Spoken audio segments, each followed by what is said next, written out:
मनामध्ये एक कथा आहे, पण जवळजवळ 10 ते 12 जणांनी मला सांगितलंय, नामदेवांचं लग्न लावा. मनामध्ये मी वेगळा विषय घेऊन आलीये. म्हटलं आज गुरुपौर्णिमा आहे, म्हणून जरा थोडंसं गुरूंबद्दल बोलावं, राष्ट्रसंत समर्थांबद्दल सांगावं, हे डोक्यात होतं. आता ऑप्शन तुमच्याकडं, काय करायचं तुम्ही सांगायचं, ते आपण पुढं कंटिन्यू करू.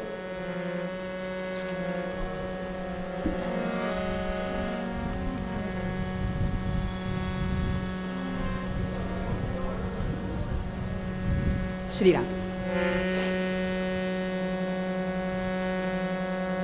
एक सांगते, तुम्हाला जर नामदेवांचं लग्न ऐकायचं असेल तर आपल्या या काकांच्याच चॅनलवर खूप माझं नामदेवांचं लग्न गाजलेलं आहे, ते आपल्याला त्यांच्या चॅनलवरती बघायला मिळेल. 2 भागांमध्ये आहे. नामदेवांचं लग्न हा चरित्र भाग कसा आहे हा आपल्याला कळेल, पण मग ते तुम्हाला तिथं ऐकायला मिळणार आहे, म्हणून आता दुसरा विषय लावते. श्रोते हो, कथेला सुरुवात करण्यापूर्वी आधी थोडंसं बोलते. गेली 3 दिवस आपण इथे कीर्तन सेवा सादर करतोय. या 3 दिवसाच्या सेवेमधलं आजचं हे शेवटचं कीर्तन पुष्प. एकच सांगेन, या 3 दिवसामध्ये आपल्या समोर जे प्रामाणिकपणे मांडण्याचा मी प्रयत्न केलाय, माझं काही नाहीये बरं. करता करविता बोलविता धनी तो वेगळा आहे. साळुंकी मंजुळ बोलत असे वाणी, पण बोलविता धनी मात्र वेगळाची. आणि म्हणून त्या वृत्तीप्रमाणे मी फक्त बोलत गेले. तोंड जरी माझं असलं तरी शब्द त्यांचे आहेत. लक्षात घ्या, माझ्या गुरुजींनी शिकवलेल्या या ज्ञानाचा आणि सद्गुरूंनी दिलेल्या या बुद्धीचं आपल्या समोर मी प्रामाणिकपणे मांडण्याचा प्रयत्न केलाय. पण त्यामध्ये सुद्धा जर काही त्रुटी राहिल्या असतील, जर एखादा शब्द आपल्याला खटकला असेल, तर तो माझा आघावपणा समजून माझे अपराध पोटात घ्या. आणि मुलगी समजून, बहीण समजून आपल्या सगळ्यांचे आशीर्वाद माझ्या पाठीशी असू द्या. इथे मला कीर्तनाची संधी आमच्या ट्रस्टींपैकी नामजोशी काकांचा मला फोन आला होता. अभयदादांनी सांगितलं, नामजोशी काकांनी ठरवलं, आणि हे सगळं ठरवायची बुद्धी आमच्या सद्गुरूंनी दिली. असंच असतं, भगवंतांची सद्गुरूंची सेवा कोणी कुठे कधी कशी करावी याची योजना त्यांनी आधीच आखलेली असते. त्यांची सेवा कुठे आणि कधी कशी व्हावी हे त्यांनी आधीच ठरवलेलं असल्यामुळं इथे माझा येण्याचा योग आला. वास्तविक बघता इंदोरमध्ये पुष्कळ आली आहे, पुष्कळ ठिकाणी आली आहे, पण ह्या नाथ मंदिरामध्ये माझं पहिल्यांदाच येणं झालं. आणि नाथांनी इथे मला बोलावून घेतलं सेवेसाठी. आपल्या कमिटीचे, ट्रस्टींचे ऋण व्यक्त करते.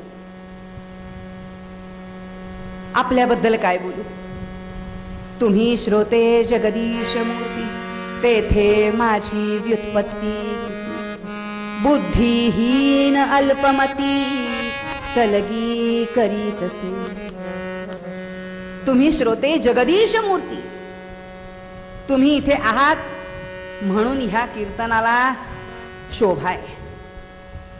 आपणच जर नसाल, जर आमच्या समोर श्रोतेच नसतील, तर मग आम्ही कीर्तन करणार तरी कोणापुढे?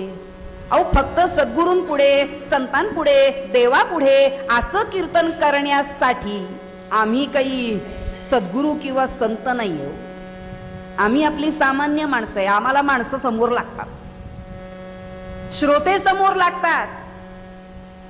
आम्ही नामदेव महाराज, तुकाराम महाराज नाहीये. कोणी नसलं तरी आमचं आपलं कीर्तन चालू आहे, चालू आहे, चालू आहे. हा, होतं.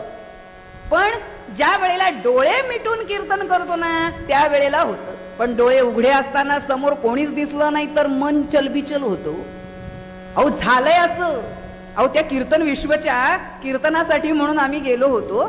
सवय नाही, माणसं समोर नाही त्याची.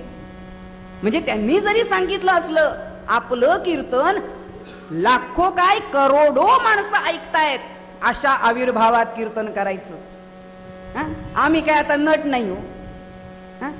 नुसता कॅमेरा समोर उभं राहायचं आणि कीर्तन करायचं नाही. आम्हाला लाईव्ह माणसं अशी समोर लागतात. आणि त्यामुळं सुरुवातीला थोडीशी गडबड झाली आणि त्यामुळे 2 टेक घ्यावे लागले. 2 टेक घ्यावे लागले. आणि मी आपलं म्हटलं, पंढरीनाथ महाराज की. समोर म्हणायला कोणीच नव्हतं. मग तिथे थांबले. मग आपलं आपणच हसून म्हटलं, जय. झालं. आणि हे त्याच्यामध्ये रेकॉर्ड झालंय. सांगते, सांगायचा हेतू एवढाच आहे. आपण सगळे इथे आहात म्हणून या कीर्तनाला शोभाही आहे.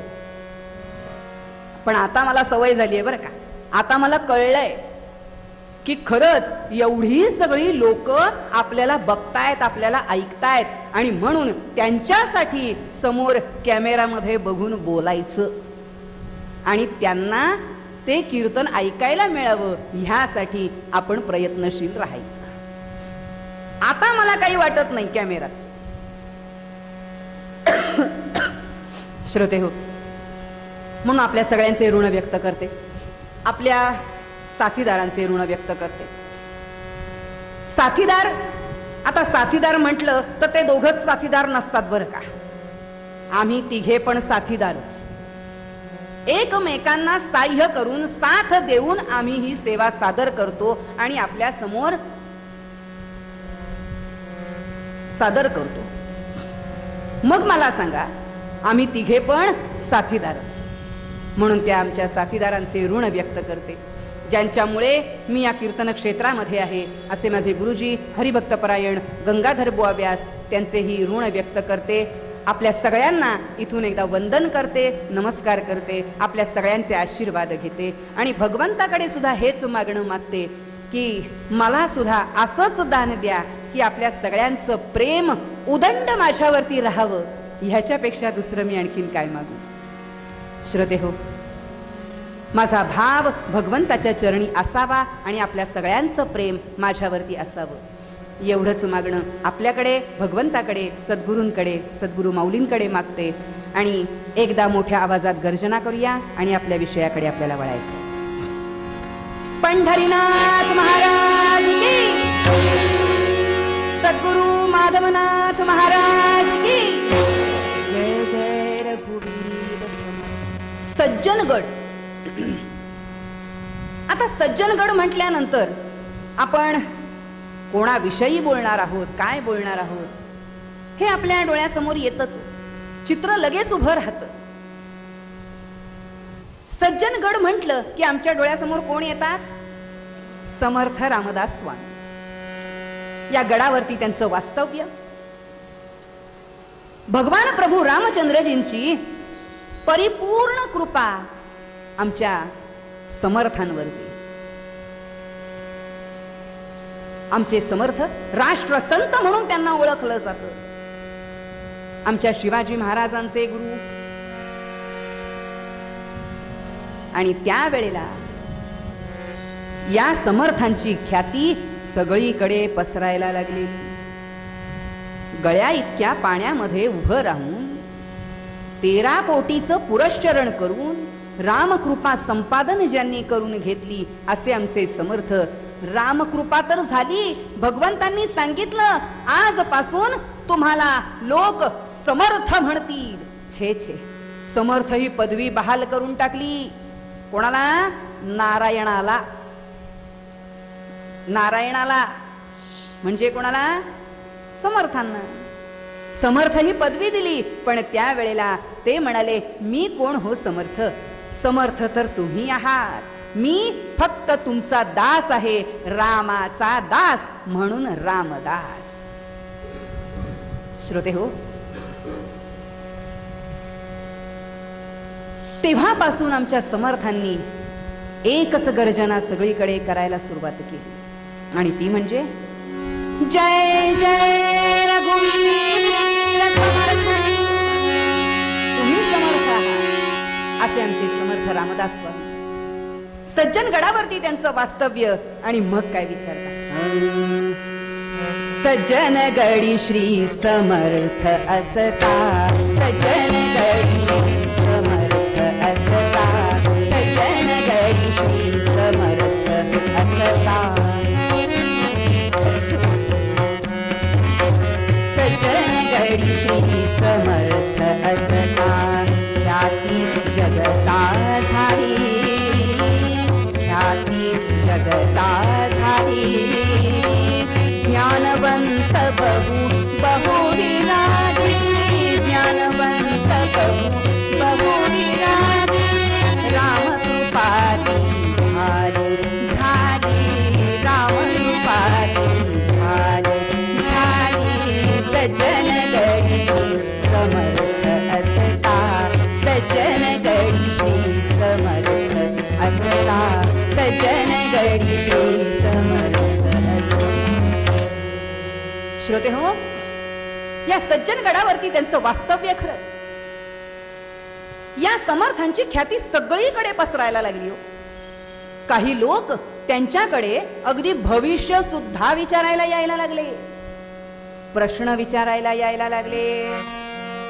प्रत्येक गोष्टीचं, शंकेचं निरसन करण्याकरता म्हणून समर्थांकडे माणसं यायला लागली, रीघ लागली, रीघ. आणि जिथे जाईल तिथे त्यांच्या नावाचा उदो उदो व्हायला लागला. अहो, कुठून कुठून कुठून कुठून माणसं यायला लागली त्यांच्याकडे, त्यांच्या सेवेसाठी, त्यांच्या दर्शनासाठी, त्यांना काही विचारण्यासाठी. अशी ख्याती आमच्या समर्थांची सगळीकडे पसरली. बरं, पण अशी ख्याती पसरता पसरता असंच असतं ना हो. बघा, आपण एखाद्याकडून दुसऱ्याकडे, दुसरीकडून तिसरीकडे, तिसरीकडून चौथीकडे,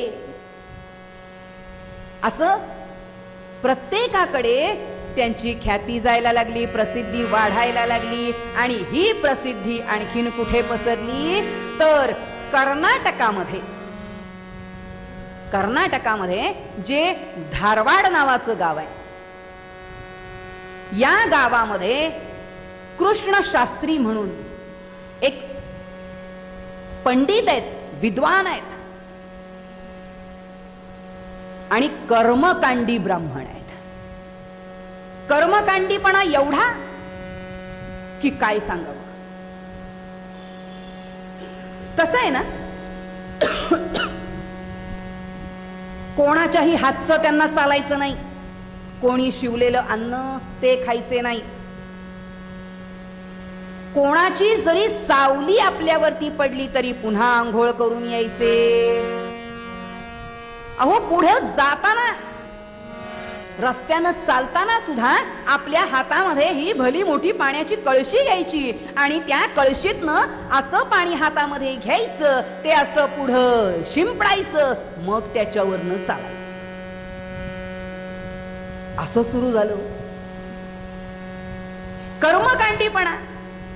कोणी शिवलेलं अन्न चालायचं नाही. पण ह्या आमच्या कृष्ण शास्त्रींच्या कानावरती अशी बातमी आली, यांची प्रसिद्धी आली की सगळेजण इथून त्यांच्या दर्शनासाठी सज्जनगडावर जातात. बातमी आली खरं, मनामध्ये विचार केला, हा कोण लागलाय समर्थ, कोण लागून गेला एवढा, हा आत्ताचा पोरगा, माझं वय काय त्याचं वय काय.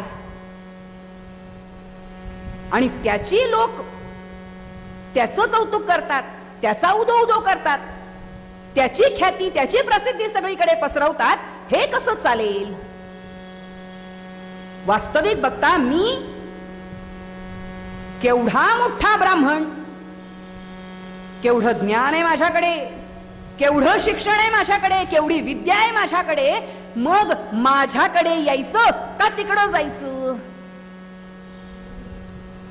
आपल्या ह्या विद्येचा, या पांडित्याचा आणि कर्मकांडी असल्याचा त्यांना अहंकार झाला होता. कुणाला? या कृष्ण शास्त्रींना. असे धारवाडचे हे कृष्ण शास्त्री, श्रोते हो, ह्या कृष्ण शास्त्रींना अहंकार झाला आणि या सगळ्या माणसांना ते सांगायला लागले की अरे त्याचं दर्शन काय घेताय, इकडे या माझ्याकडे, मी तुम्हाला दीक्षा देतो, मी तुम्हाला उपदेश करतो, मी तुम्हाला सांगतो, तुम्हाला काय अडचणी असतील या सगळ्या अडचणींची उत्तरं मी तुम्हाला देतो. आणि असं म्हणून आमच्या सगळ्या मंडळींना ह्या कृष्ण शास्त्रींनी सांगायला सुरुवात केली. पण ही मंडळी मात्र म्हणाली नाही नाही, आम्हाला तिकडच जायचंय, आम्हाला गडावरच जायचंय, आम्हाला सज्जन गडावर जायचंय आणि तिथं जाऊन त्यांची कृपा संपादन करून घ्यायची. कृपा, त्यांची कृपा संपादन करायची, असा कोण अधिकारी लागून गेला तो? अहो तुम्ही जाऊन बघा म्हणजे कळेल. अहो काय अधिकार आहे त्यांचा, काय तेज आहे त्यांच्या चेहऱ्यावर, तपश्चर्येचं तेज, उंचापुरा देह, उंचापुरा देह, मस्त दाढी, जटाभार, गोरे पान, कपाळावर असा मस्त टिळा लावलेला आणि तपश्चर्येचं तेज चेहऱ्यावरती होत. शांत मुद्रा वर्णन केले. शुकासारिखे पूर्ण वैराग्याचे, वसिष्ठा परी ज्ञान योगेश्वराचे, कवी वाल्मिका सारिखा मान्याईसा, नमस्कार साष्टांग सद्गुरु रामदासा. जय जय रघुवीर. अहो काय तेज आहे त्यांच्या चेहऱ्यावर. अहो त्यांच्याकडे नुसतं बघितलं ना तरी सुद्धा प्रसन्न वाटतं. असं बघायला पाहिजे. आणि कृष्ण शास्त्रींनी विचार केला, मी आता जातो आणि त्या समर्थांची परीक्षा घेतो. या समर्थांची मी आता परीक्षा घेतो. मंडळी सांगतायत अहो असं करू नका, असं करू नका, त्यांची परीक्षा घ्यायला जाऊ नका. काय होतं, अहो सूर्यावर ज्या वेळेला आपण थुंकतो ना तर ती थुंकी आपल्याच चेहऱ्यावरती पडते. असं करायला जाऊ नका. स्वतःच्या पायावर धोंडा मारून घ्या. ते काही नाही, मी जाणार म्हणजे जाणार आणि त्या समर्थांची परीक्षा घेणार म्हणजे घेणार. माझ्यापेक्षा जास्त हुशार समजतो काय स्वतःला? माझ्या एवढं ज्ञान आहे का त्याच्याकडे? माझ्या एवढं शिक्षण, माझ्या एवढी पांडित्यपणा हा आहे का त्याच्याकडे? हे मला बघायलाच पाहिजे. कोण आहे तो अधिकारी हे मला बघायलाच पाहिजे. आणि म्हणून आमच्या या कृष्ण शास्त्रींनी जाण्याचा निर्णय घेतला सज्जनगडावरती. आणि सज्जनगडावरती जायचं या सगळ्या मंडळींनी सांगितलं. आम्ही म्हणतोय जाऊ नका, पण तुम्हाला आता जायचंच आहे म्हटल्यावर आम्ही काय म्हणणार? ठीक आहे जा. जायचं ठरलं. आणि त्यावेळेला मात्र श्रोते हो, आमच्या या कृष्ण शास्त्रींनी जाण्याची तयारी केली. कशी? आता सज्जनगडावर जायचंय, लांबचा पल्लाय. धारवाडवरून सज्जनगड म्हटल्यानंतर आपल्या बरोबरीनं काय काय घेतलं? आपल्या कपड्याचं गाठोडं घेतलं, अन्नाची शिदोरी घेतली, शिधा पाणी बरोबर घेतला आणि मग निघाली स्वारी. स्वारी निघाली. कृष्ण शास्त्री निघाले. कशासाठी? परीक्षा या समर्थांची निघाली खाण अज्ञानाची परीक्षा घ्या या समर्थांची निघाली खाण अज्ञानाची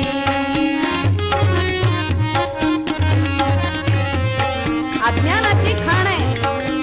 अहो जो ज्ञानी माणसाला ओळखूच शकत नाही त्याला अज्ञानी म्हणायचं तर आणखीन काय म्हणायचं.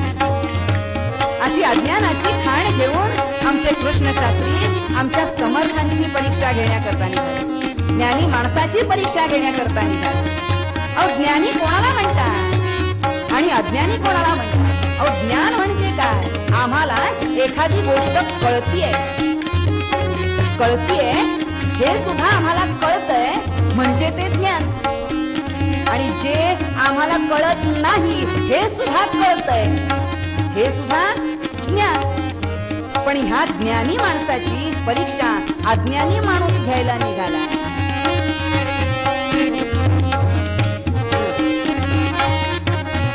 नकळे जासी कर्मा कर्म नकळे जासी कर्मा कर्म दासांचे नोळखिले वर्ण दासांचे नोळखिले वर्ण परीक्षा घ्या या समर्थांची निघाली खाण अज्ञानाची.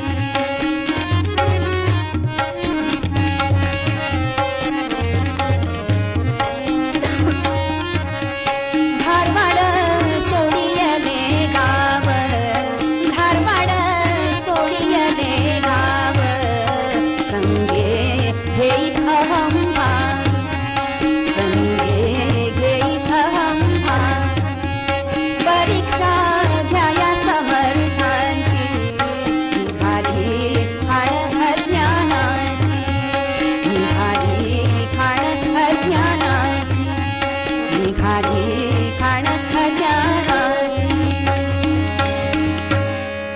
आणि श्रोते हो अज्ञानाची खाण असलेले आमचे कृष्ण शास्त्री अहंकार बरोबर घेऊन ज्ञानी माणसाची म्हणजे समर्थांची परीक्षा घेण्याकरता निघाले. बरोबरीनं आपल्या सगळा शिधा पाणी वगैरे सगळं काही घेतलं आणि आमची स्वारी निघाली सज्जनगडाच्या दिशेने. अहो थोडं अंतर चालून गेले असतील नसतील चालून चालून थकले आणि एका जागी बसले. भूक लागली आणि भूक लागली म्हटल्यानंतर मग काय हो तिथलीच 3 दगडं उचलली त्याची चूल तयार केली. आपण आणलेला शिधा पाणी सगळा घेतला. चटकन होणारा स्वयंपाक म्हणजे पिठलं आणि भात पटकन केला खाल्लं जेवले आराम केला आणि मग आराम झाल्यानंतर पुन्हा पुढच्या प्रवासाला सुरुवात केली. पुन्हा संगे घेई अहम भाव निघाली स्वारी.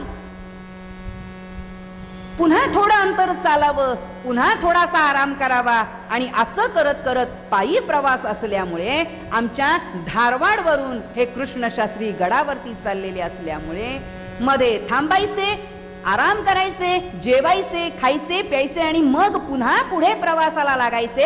आणि हे असं करत असताना श्रोते हो होता होता होता कुठे आले हो साताऱ्याच्या अलीकडे साताऱ्याजवळ जी उरमुडी नावाची नदी आहे या नदी जवळ ते येऊन दाखल झाले.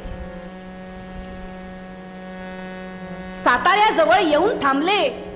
म्हणाले गड चढायचाय पण आता सध्या इथे नदी दिसतीये इथे थांबावं आणि मग इथे थांबून जरा 4 घास खावे आराम करावा आणि मग गड चढावा असं म्हणून त्यांनी तिथे आराम करायचं ठरवलं.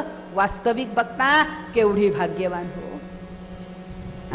सज्जनगडाच्या पायथ्याशी आहे म्हटल्यानंतर केवढी भाग्यवान ती नदी सुद्धा. अहो मोरोपंतांनी सुंदर वर्णन केलंय.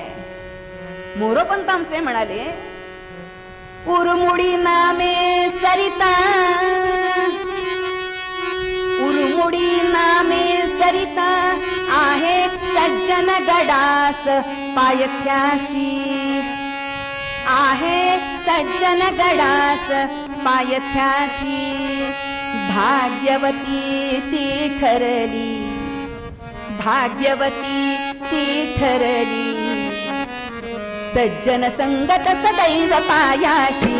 रामा राम राम हरे हरे राम राम राम राम हरे हरे राम राम राम राम सीतापते राम राम राम राम रघोत्तमा राम राम. काय सांगितलंय बघा. उरमुडी नामे सरिता, या उरमुडी नावाच्या नदीच्या जवळपास ते तिथे थांबले. एका झाडाखाली तिथे बसले आणि भूक लागली म्हणून त्यावेळेला त्यांनी पुन्हा तिथली दगड घेतली. ती 3 दगड घेतली, चूल मांडली, पुन्हा पिठलं भात केला. बर आता नुसतं पिठलं भातावर भागणार नव्हतं, आता पोळ्या सुद्धा केल्या. पण ह्या पोळ्या केल्या. पूर्वीचा काळ होता, पूर्वीचे लोक होते म्हटल्यानंतर मग काय विचारता, पोळ्या अशी पोळ्यांची चळत करून ठेवली हो. त्यांचं जेवण पूर्वीच्या काळचं होतं ना, आत्ताच थोडीच आहे. 1 पोळी खाल्ली, 1.5 पोळी खाल्ली, झालं पोट भरलं. पूर्वी पैज लावून जेवायची माणसं, पैज लावून. पुरणपोळ्यांची सुद्धा पैज लावलेली आहे. 45 पुरणपोळ्या खाल्लेल्या आहेत एका व्यक्तीनं. किती खाऊन खाऊन खाणार हो माणसं, खाणार किती? 1 2 3 4, डोक्यावरनं पाणी 7. हे म्हणजे जरा अतिच सांगितलंय, पण तरी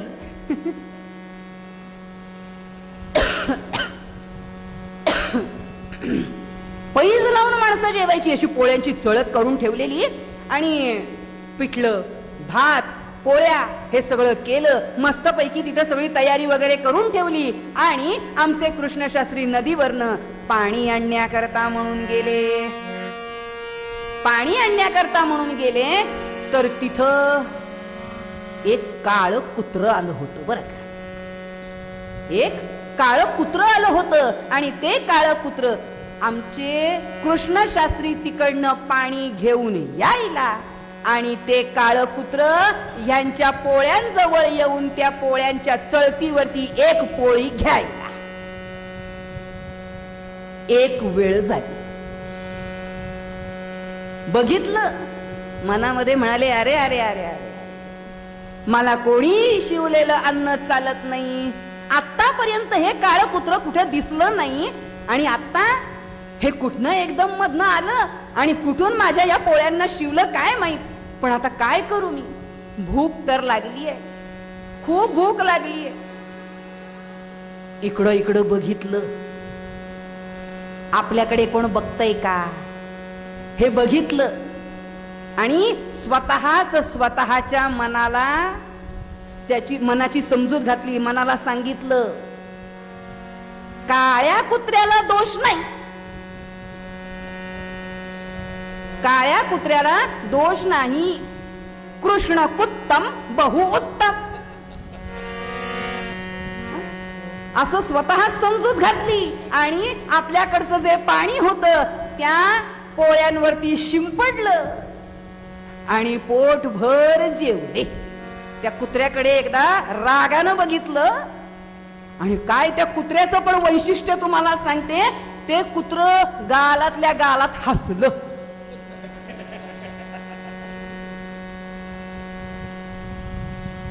आतापर्यंत नव्हतं आणि मध्येच कुठनं आलं काय माहित. रागानं त्याच्याकडे बघितलं.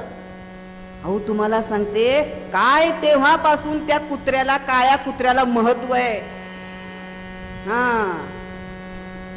अहो आम्ही ज्या वेळेला कीर्तनाला जातो की नाही, आणि जर समोर कोणी नसेल,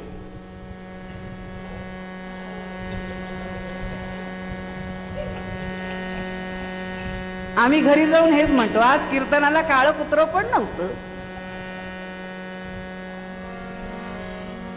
सांगायचं हेतू काय,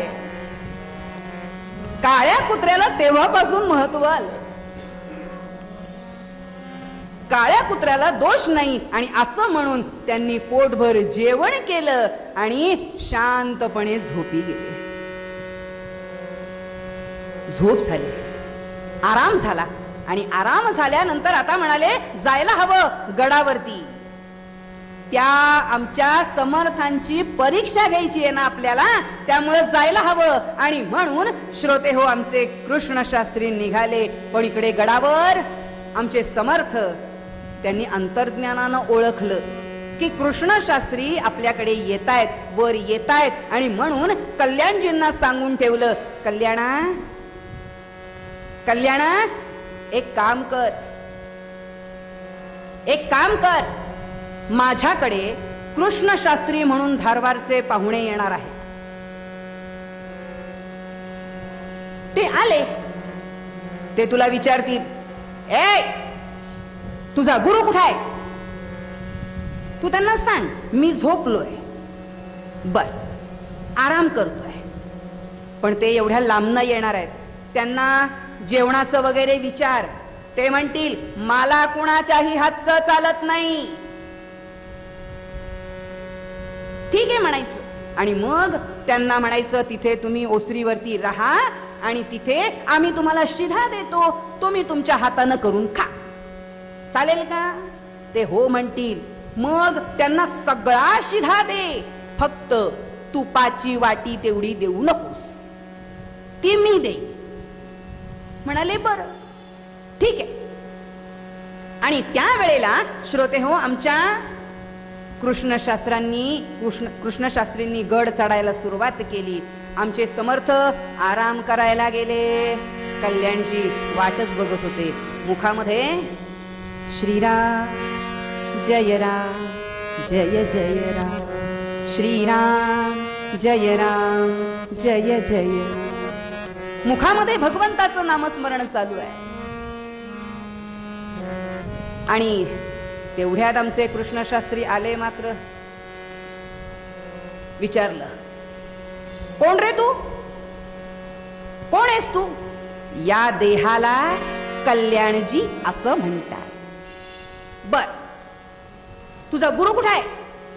ते आराम करतायत, आराम करतायत. आरामाची वेळ त्यांना सांग म्हणावं कृष्णशास्त्री आलेत.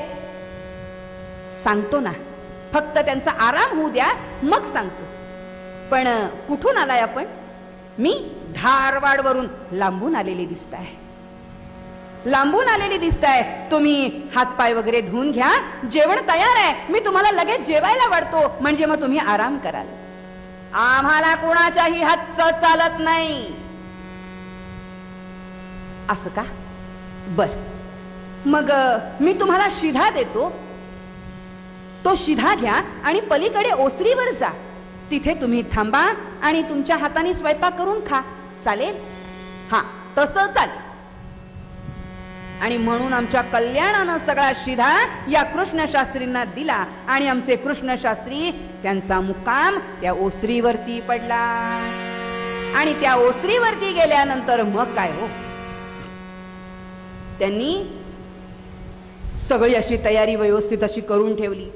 खाली गेले, स्नान केलं, संध्या केली, वर आले. वर आल्यानंतर सगळा स्वयंपाक तयार केला, सगळा स्वयंपाक सिद्ध केला. पुन्हा पोळ्यांची चळत, पुन्हा त्या पोळ्यांची चळत केली. पुन्हा पिठलं केलं, पुन्हा भात केला, थोडंसं वरणही शिजवलं.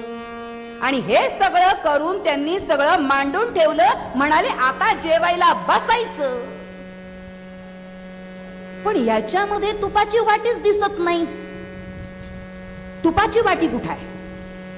आणि तुपाची वाटी दिसत नाही म्हणून हे आणखीन कडाडले, आणखीन आरडाओरडा करायला सुरुवात केली. श्रोते हो, हे कृष्णशास्त्री या कल्याणाला ओरडायला सुरुवात करतायत. म्हणतायत काय रे, साधी तुला अक्कल नाही? शिधा कसा देतात तुझ्या गुरुनी शिकवलं नाही? तुला तुझ्या गुरुनी शिधा कसा द्यायचा असतो हे पण शिकवलं नाही का? माहित नाही तुला? ह्याच्यामध्ये तुपाची वाटी कुठे आहे? काय असतं शिध्यामध्ये माहित नाही तुला? अरे तांदूळ असतात, गव्हाचं पीठ असतं, तेल असतं, तूप असतं, 2 बटाटे असतात, 4 मिरच्या असतात, थोडंसं तेल असतं. हा, हे सगळं त्याच्यामध्ये देतात. तुपाची वाटी कुठं आहे? विसरलो असेल. मी आणतो ना, आणतो म्हणजे आणायलाच पाहिजे. आणि ह्या दोघांचा आवाज हा एवढा मोठा, भांडणच चाललेलं होतं ना यांचं. मग ह्यांचा आवाज आमच्या समर्थांच्या कानावर गेला आणि आमचे समर्थ जागे झाले. या आवाजानं धावत आले, म्हणाले, काय झालं? अहो, कोणाला विचारताय तुम्ही? तुमच्या या साध्या शिष्याला तुम्ही साधी शिस्त लावलेली नाहीये. काय झालं? कसा शिधा दिलाय त्यानं? तुपाची वाटी त्यानं दिलेली नाहीये त्या शिध्यामध्ये. असा शिधा देता? काय शिकवलं तुम्ही? कसलं तुमचं ज्ञान? आणि लोकांना एवढं ज्ञान पाजळत बसता, उपदेश करता, हे एवढं साधं तुम्हाला माहित नाही? समर्थांनी कल्याणाकडे बघावं आणि शांतपणे म्हणावं, कल्याणा, असा कसा रे विसरलास तू तुपाची वाटी बाळा? चूक झाली महाराज, चूक झाली गुरुदेव, चूक झाली माझी. खरंच विसरलो हो. बर, ठीक आहे. कृष्णशास्त्रींना सांगितलं, काळजी करू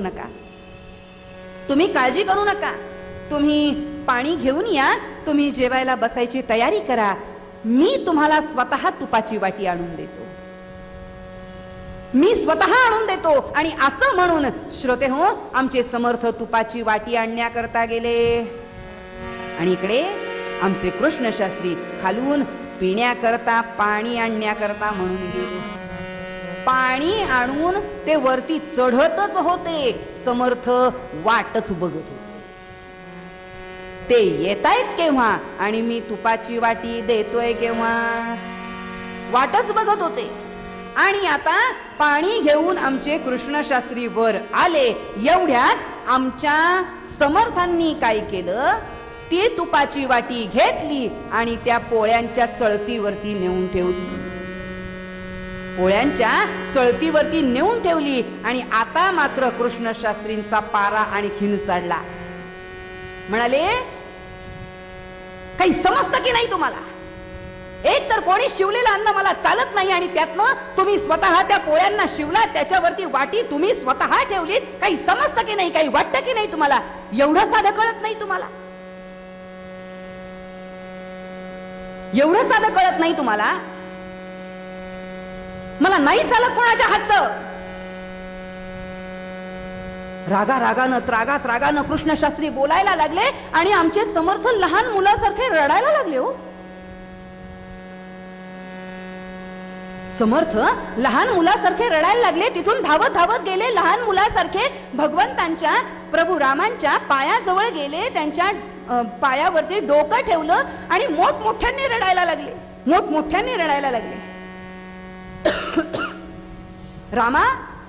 रामा, अरे मी एवढा नीचे करे की मी शिवलेलं अन्न लोकांनी खाऊ नये, एवढा मी नीचे करे. रामा बोलणारे, रामा अरे सांगणारे, एवढा पण अधिकार माझा नाही का? एवढा मी नीचे करे. मी शिवलेलं अन्न लोकांनी खाऊ नये, एवढा पण अधिकार माझा नाही करे. आणि त्यांचं हे रडणं ऐकून, मोठमोठ्यांनी रामांना प्रश्न विचारलेले ऐकून त्यांचे सगळे शिष्यगण तिथे जमा झाले. अक्का, वेण्णा, उद्धव, कल्याण सगळेजण तिथे येऊन दाखल झाले. आणि तिथे आल्यानंतर सगळेजण विचारतायत, अहो काय झालं गुरुदेव? अहो काय झालं? रामा मी एवढं नीचे करे, माझ्या हातचं लोकांना चालत नाही, एवढा पण माझा अधिकार नाही करे. रामा अरे बोलणारे. आणि असं म्हणता आता ते कृष्णशास्त्री सुद्धा आले. बर, कृष्णशास्त्री पण आले. आणि कृष्णशास्त्री आल्यानंतर आमच्या समर्थांनी बोलायला सुरुवात केली. रामा, मी एवढा नीच आहे का रे? मी शिवलेलं अन्न कोणी खाऊ नये एवढा मी नीच आहे का रे? रामा, मी त्या काळ्या कुत्र्यापेक्षा सुद्धा नीच आहे का रे?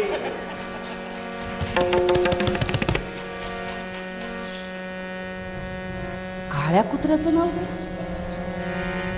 काळं कुत्र कुठून आलं मध्येच?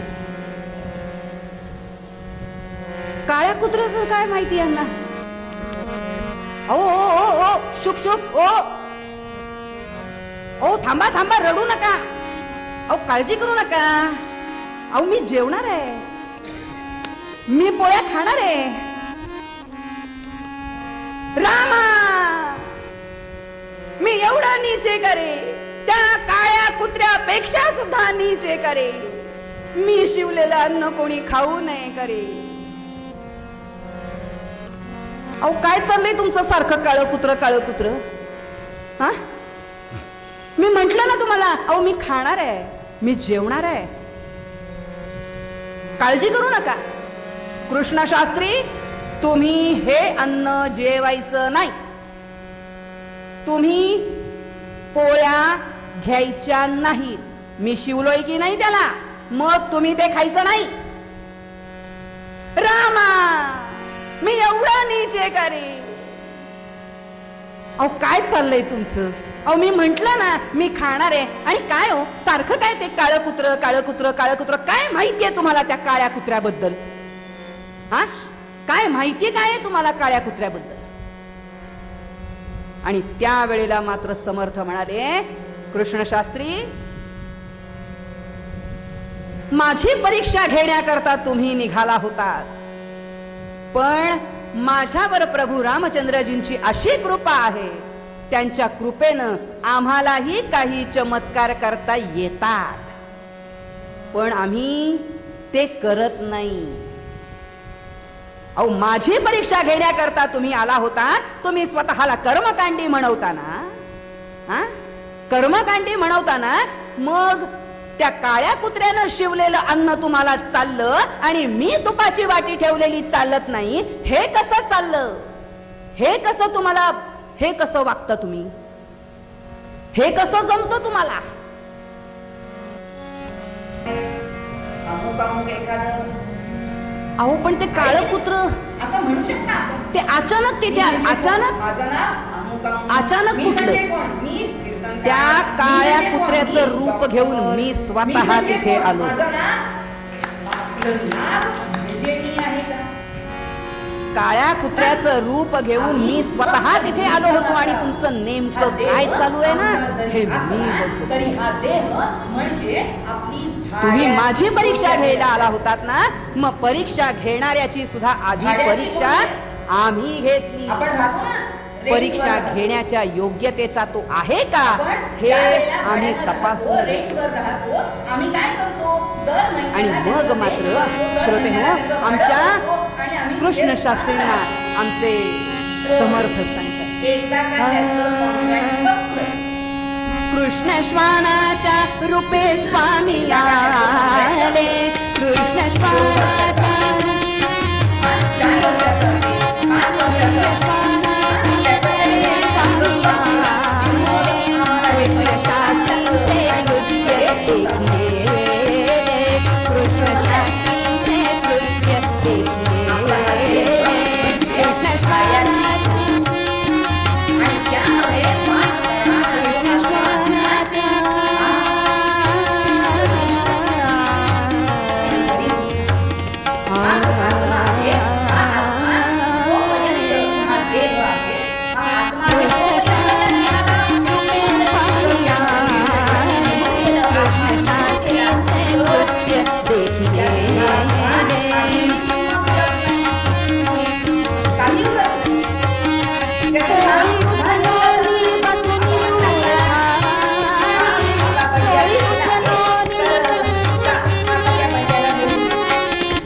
आमच्या कृष्ण शास्त्रींचं हे कृत्य आमच्या झाड्याची खोली देवांनी बघितलं, आमच्या समर्थांनी. हा म्हणजे काय? झाडे करू. हे सगळं ते सांगत होते आणि त्यावेळेला आमचे कृष्ण शास्त्री त्यांच्या पुढे नुसते डोळे मोठे करून बघत होते, कान टवकारून ऐकत होते. काय सांगतायत, काय सांगतायत? परमेश्वराच्या कृपेनं आम्हालाही काही करायला येतं, पण आम्ही ते करत नाही. काय समजता हो तुम्ही स्वतःला? माझ्याकडे जी माणसं येतात, काही जण प्रश्न विचारायला येतात, माझी प्रसिद्धी वाढली म्हणून तुम्हाला एवढं वाईट वाटण्याचं कारण काय? काय सांगतो मी माझ्या या माणसांना? अहो, कोणी कितीही जरी सांगितलं, काहीही जरी सांगितलं, तरी त्याच्यावर एकच उत्तर असतं माझं, माझ्या रामाचं नाव घ्या, माझा राम तुमचं कल्याण करेल. एवढंच तर सांगतो ना मी. असं नाही सांगितलं आजपर्यंत की माझं नाव घ्या, माझा उदो उदो करा. काय चुकलं माझं त्याच्यात? सांगा, काय चुकलं माझं त्याच्यात? काही नाही. स्वतःला तुम्ही कर्मकांडी म्हणवता ना. कसला कर्मकांडीपणा तुमचा? नाही असावा ना, कर्मकांडी जरूर असावं माणसानं, पण कर्मकांडीपणा हा कुठपर्यंत? तुम्हाला तो कर्मकांडीपणा पाळायचा आहे, त्याप्रमाणे तुम्हाला राहायचं आहे. पण जर समोर एखादा माणूस तरफडत असेल तर त्याला पाणी देण्या वाचून तुम्ही त्याला हात लावायचा नाही म्हणून निघून जाल? अरे, माणुसकी म्हणून पण काहीतरी आहे की नाही? त्याला पाणी द्यावं, त्याची मदत करावी. आणि जर अगदीच तुम्हाला वाटत असेल ना त्या माणसाला आपण हात लावलाय, घरी जाऊन करा ना आंघोळ. पण तिथं त्या वेळेला तिथे आपला कर्मकांडीपणा दाखवून कशाला स्वतःला नावं ठेवून घ्यायची? आहेत ना तुम्ही कर्मकांडीपणा करायचं तर सगळं सोळं ओळं व्यवस्थित करायचं, नाही तर अजिबात करायचं नाही. कशाला लोकांना दाखवायची कारणं करायची? लोकांना दाखवण्यासाठी हे सगळं कर्म करण्याची काही गरजच नाहीये. हे सगळं आमचे समर्थ बोलत होते आणि कृष्ण शास्त्री मुकाटपणे ऐकून घेत होते. हात जोडले, क्षमा करा मला, चूक झाली माझी, क्षमा करा मला, चूक झाली माझी. आणि असं म्हणून श्रोते हो, कृष्ण शास्त्रींनी आमच्या समर्थांच्या पायावरती लोटांगण घालावं आणि सांगावं, आपणच मला मार्गदर्शन करा, मी काय करू, काय करू? एकच करा, माझ्या रामाचं नाव घ्या, लोकांशी माणुसकीनं वागा, अनाथ अपंगांना मदत करा, गावोगावी जाऊन माझ्या रामाचं नाव लोकांना घ्यायला लावा, लोकांचा उद्धार करा. ठीक आहे. आणि तेव्हापासून श्रोते हो, आमचे हे कृष्ण शास्त्री समर्थांनी सांगितल्याप्रमाणे सगळीकडे त्यांनी जावं आणि रामनामाचा प्रसार करावा, प्रचार करावा. जिथे जातील तिथे कीर्तन प्रवचन करावं आणि कीर्तन प्रवचनामधून भगवंताचं नामस्मरण करून इतरांना सुद्धा ते घ्यायला लावावं. रामा हो जय रामा, रामा रामा हो जय रामा, रामा रामा हो जय रामा.